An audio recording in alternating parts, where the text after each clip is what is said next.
Hello बच्चों, good morning.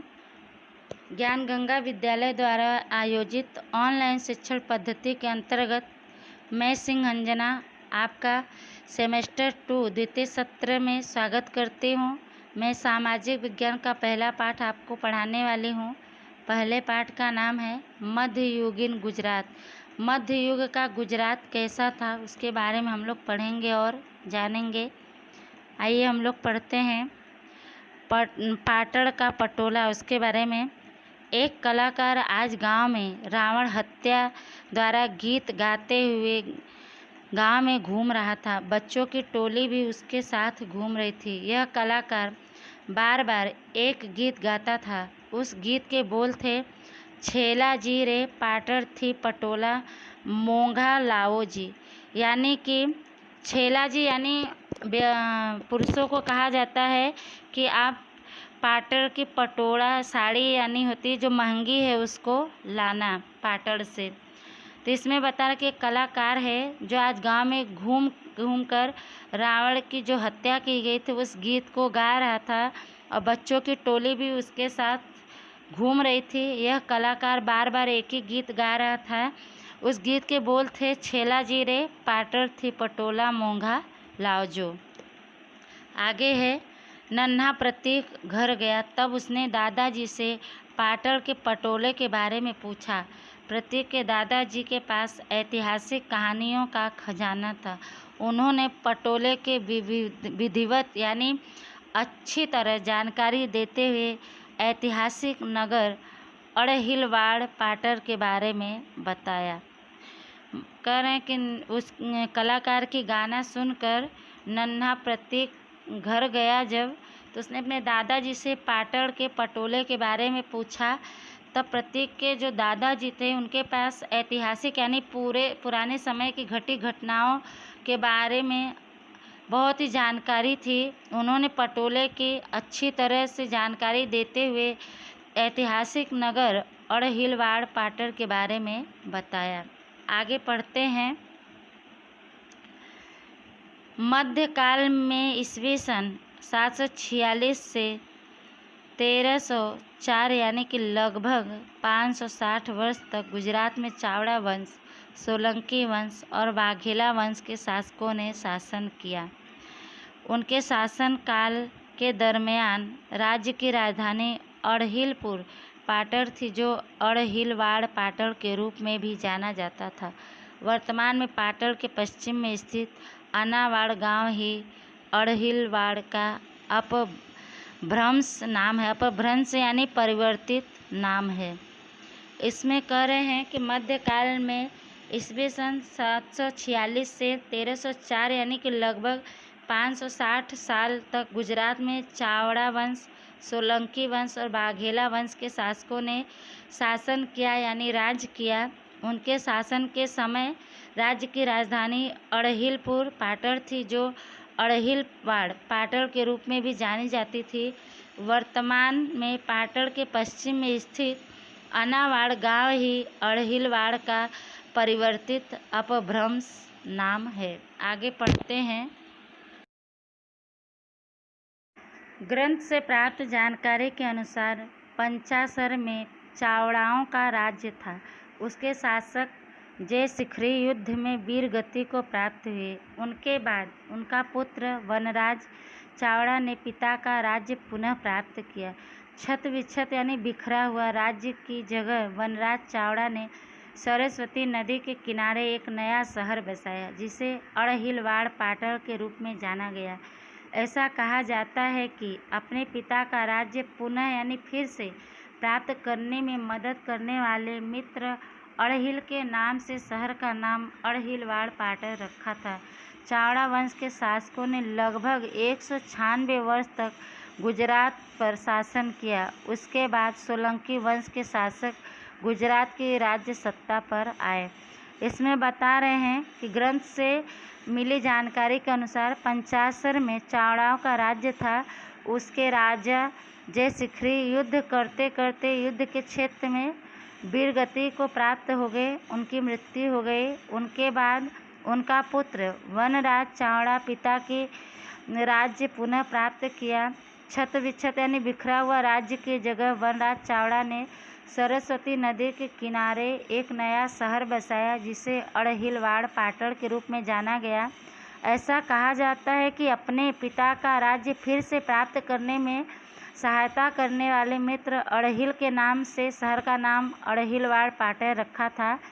Chavda वंश के शासकों ने लगभग 196 साल तक गुजरात पर राज्य किया।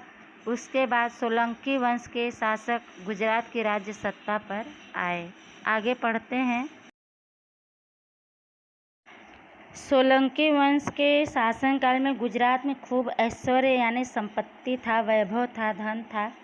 राजपूत युग में शक्तिशाली राज्य के रूप में सोलंकियों के अड़हिलवाड़ पाटण की गणना होती थी।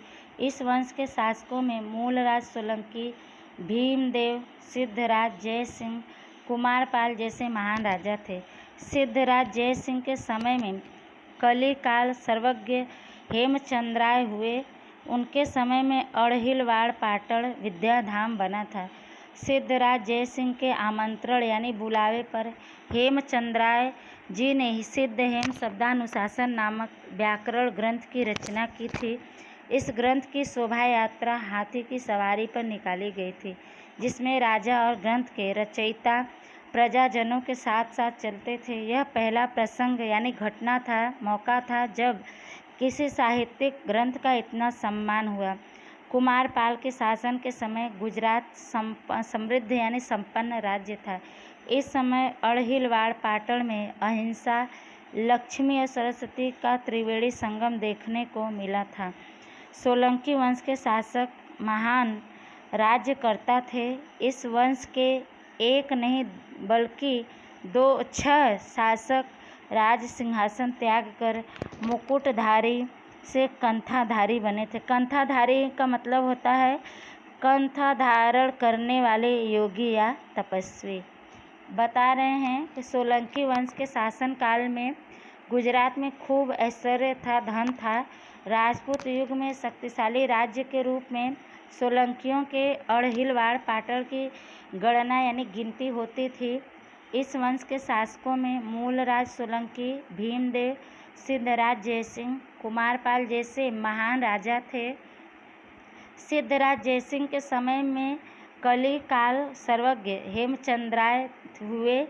इनके समय में अड़हिलवाड़ पाटण विद्याधाम बना था। सिद्धराज जयसिंह के बुलावे पर हेमचंद्राय जी ने सिद्धहेम शब्दानुशासन नामक व्याकरण ग्रंथ की रचना की थी, लिखे थे उन्होंने ग्रंथ।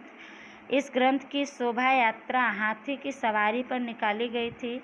इसमें राजा और ग्रंथ के रचयिता प्रजाजनों के साथ साथ चलते थे। यह पहला मौका था, घटना था जब किसी साहित्यिक ग्रंथ का इतना सम्मान हुआ था। कुमारपाल के शासन के समय गुजरात संपन्न राज्य था। इस समय अड़हिलवाड़ पाटण में अहिंसा, लक्ष्मी और सरस्वती का त्रिवेणी संगम यानी मेल देखने को मिला था।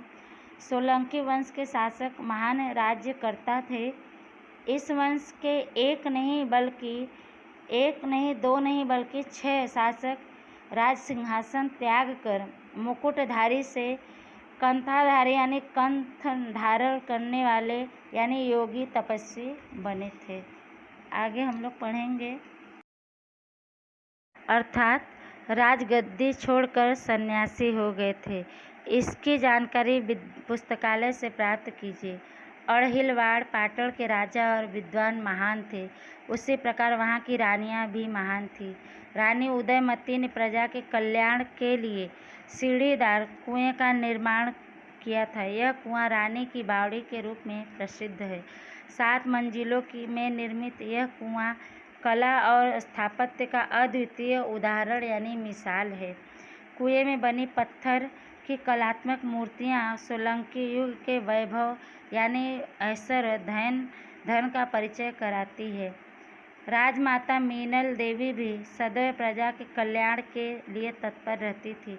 सिद्धराज जयसिंह की माता जय माता मीनल देवी ने राज्य से यात्रा कर बंद करवाया था।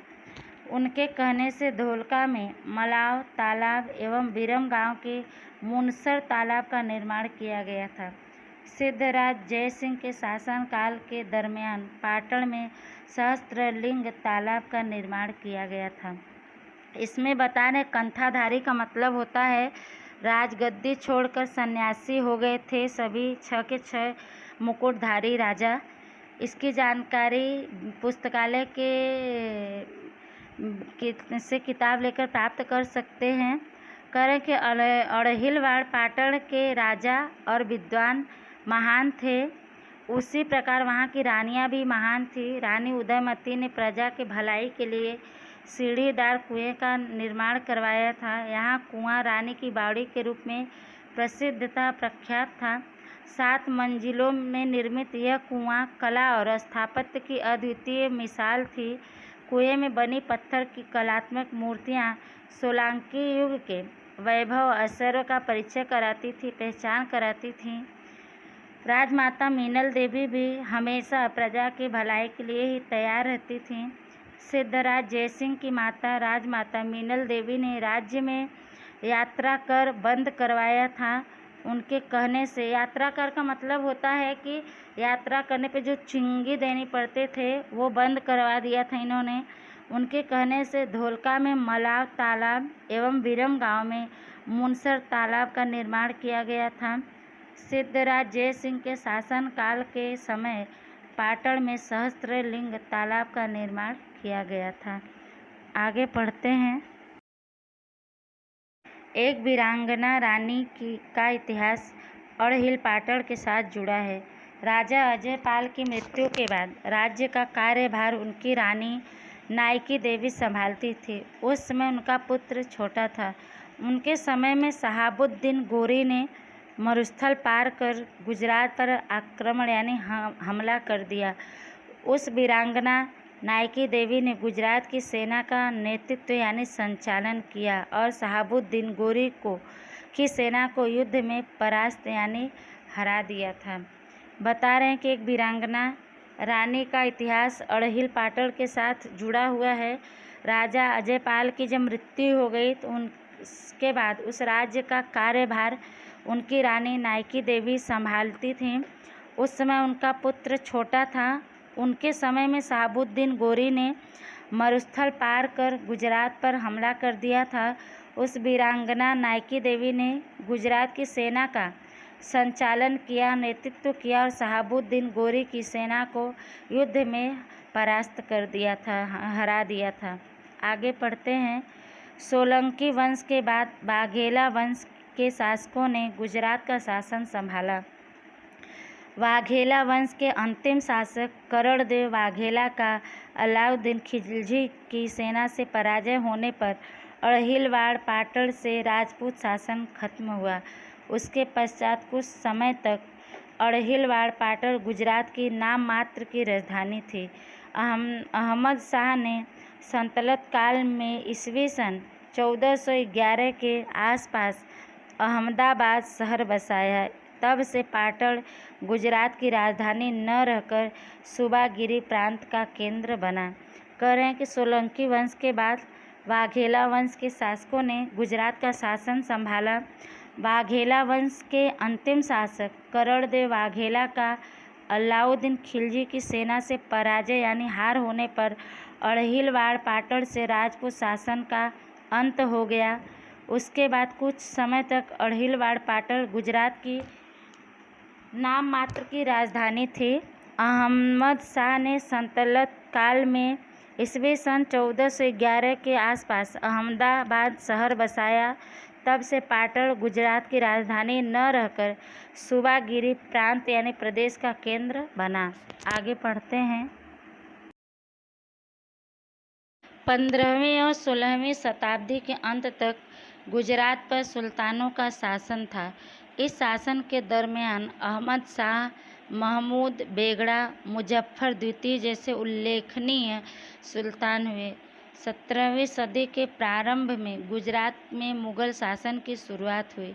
उसके बाद गुजरात में अनेक नए रजवाड़े अस्तित्व यानी वजूद में आने लगे। इसमें कह रहे हैं कि 15वीं और 16वीं सदी के अंत तक गुजरात पर सुल्तानों का राज था।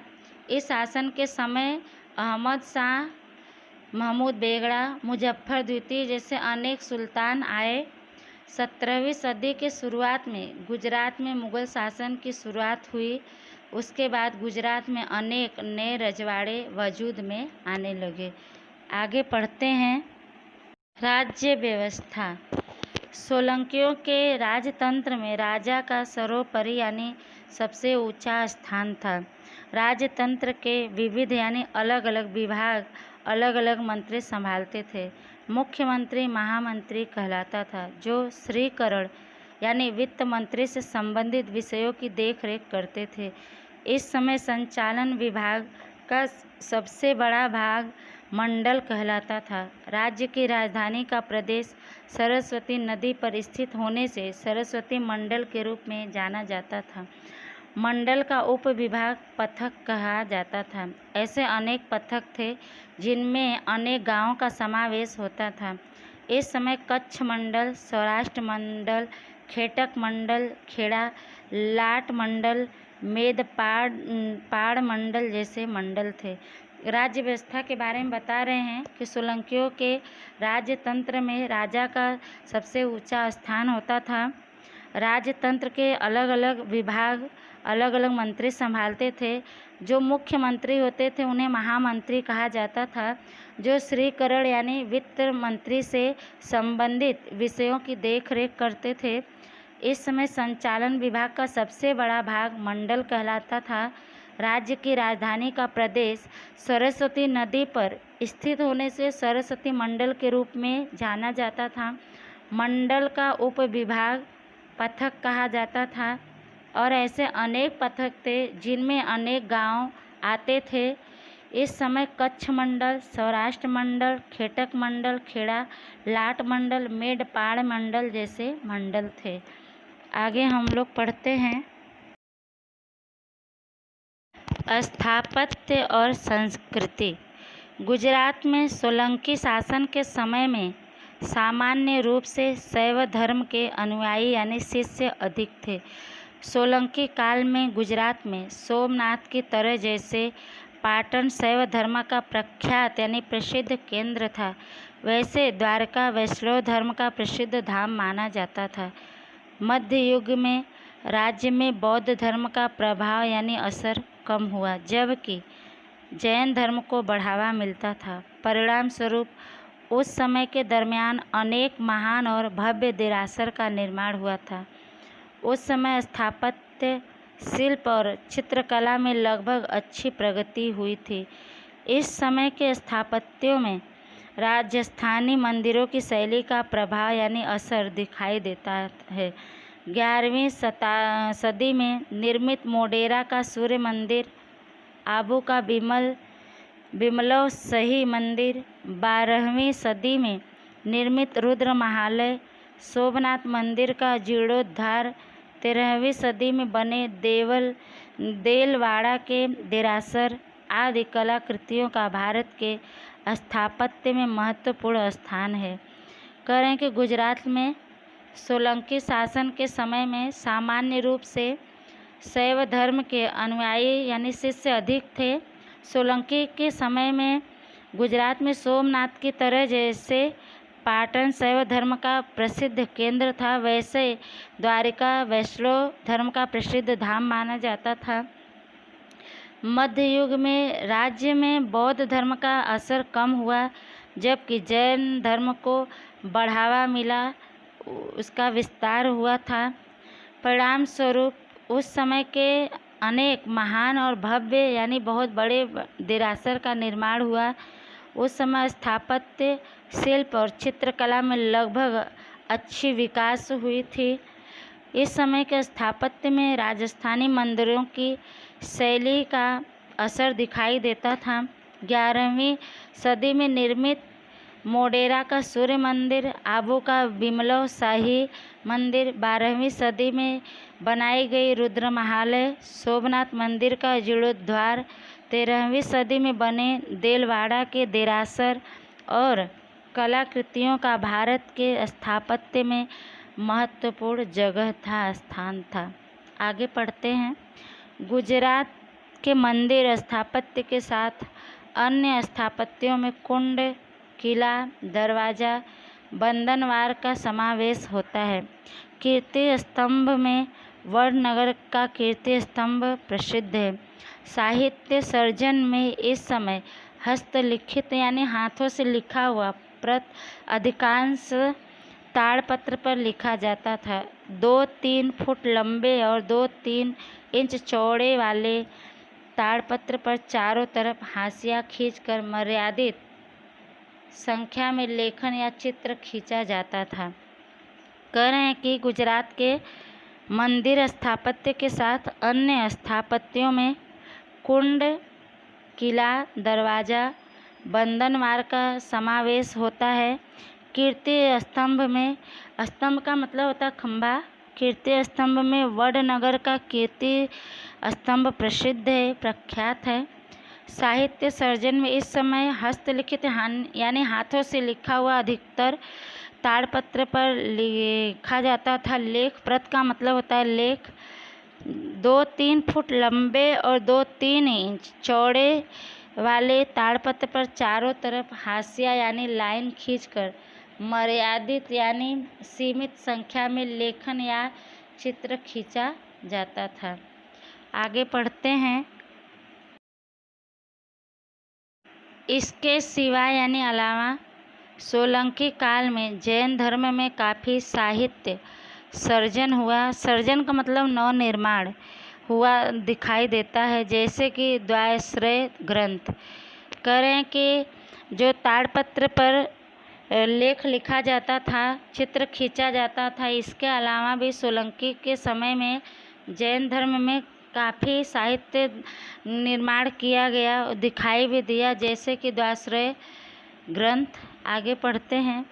सल्तनत काल में जब अहमदाबाद सत्ता का केंद्र बना तब कई पुस्तक फारसी भाषा में लिखे गए, जबकि इस समय में गुजराती भाषा में कुछ साहित्य सर्जन दिखाई पड़ता है।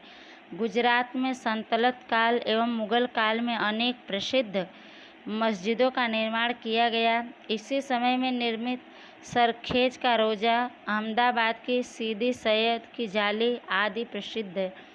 इसमें कह रहे हैं कि सल्तनत काल में जब अहमदाबाद सत्ता यानी शासन का केंद्र बना तब कई पुस्तक फारसी भाषा में लिखे गए, जबकि इस समय में गुजराती भाषा में कुछ साहित्य सर्जन दिखाई पड़ता है।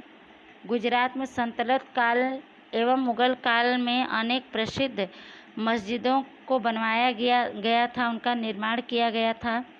इसी समय में निर्मित सरखेज का रोजा, अहमदाबाद की सीदी सैयद की जाली आदि अनेक चीज़ें प्रसिद्ध हैं। आगे पढ़ते हैं। इस प्रकार गुजरात में लगभग 560 वर्ष तक राजपूत वंश के शासकों ने और उनके बाद सल्तनत और मुगल काल में कुछ सुल्तान और सूबेदारों ने शासन किया था। उनके शासनकाल की झांकी कला, स्थापत्य और साहित्य द्वारा देखा जा सकता है। करें इसी तरह गुजरात में लगभग 560 साल तक राजपूत वंश के शासकों ने राज्य किया और उनके बाद सल्तनत और मुगल काल में कुछ सुल्तान सूबेदारों ने शासन किया था। उनके शासनकाल की झांकी कला, स्थापत्य और साहित्य द्वारा देखा जा सकता है। बच्चों, यह पाठ आपका समाप्त हुआ। आगे का पाठ आगे के वीडियो में पढ़ाएंगे। जो पढ़ाया गया है उसको ध्यान से सुनिएगा और इसका प्रश्न उत्तर आपको बाद में दिया जाएगा। तब तक के लिए धन्यवाद।